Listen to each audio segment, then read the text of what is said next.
Gang વોરના આરોપીઓનું reconstruction કરવામાં આવ્યું। આરોપીઓને ઘટના સ્થળે લઈ જઈને રિકન્સ્ટ્રક્શન કરાયું। મરઘા ગેંગના આરોપીઓનું જાહેરમાં સરઘસ કાઢવામાં આવ્યું। મુખ્ય સૂત્રધાર સહિત આરોપીઓનું સરઘસ કઢાયું। ક્રાઇમ બ્રાન્ચે અત્યાર સુધીમાં 20 આરોપીઓની ધરપકડ કરી છે। આરોપીઓ પર ગુજસીટોક હેઠળ કાર્યવાહી કરવામાં આવશે।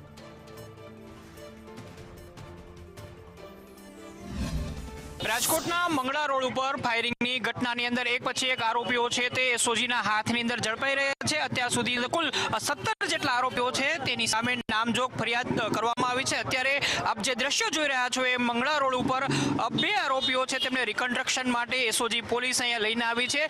મરઘા ગેંગના મુખ્ય સૂત્રધાર મનાતા સમીર ઉર્ફે મરઘા પઠાણ, શાહનવાઝ ઉર્ફે નવાઝ વેત્રણ અને સોહેલ ઉર્ફે ભાણો એટલે સિકંદર ચાનિયા છે એ સહિતના આરોપીઓની અત્યાર સુધીની ધરપકડ કરી લેવામાં આવી છે। આરોપીઓ છેલ્લા 13 દિવસથી પોલીસને ચકમો આપીને રાજકોટ અને આજુબાજુના વિસ્તારની અંદર છુપાયા હતા। બાતમીના આધારે આ તમામે તમામ આરોપીઓ છે તેમની એક બાદ એક ધરપકડ કરી લેવામાં આવી છે। આખી ઘટનાને લઈને વિગતો એવી પ્રકાશમાં આવી હતી કે જંગલેશ્વરની મરઘા ગેંગ અને પેંડા ગેંગના આરોપીઓ છે એ છેલ્લા કેટલાક સમયથી દુશ્મનાવટને લઈને સામે ગેંગ વોર કરતા હતા।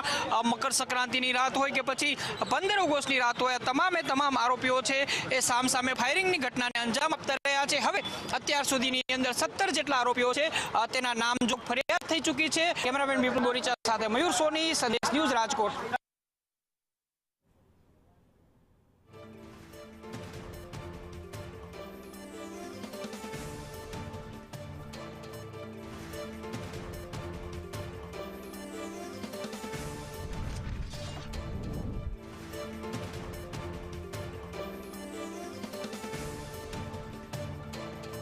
રાજકોટમાં જે ગેંગવોર સામે આવ્યું હતું, હવે મરઘા ગેંગના આ તમામ સભ્યો સામે કાર્યવાહી કરવામાં આવી છે। આ ગેંગસ્ટર્સ સામે કાર્યવાહી કરવામાં આવી રહી છે। સરઘસ કાઢવામાં આવ્યું જાહેરમાં તેમનું।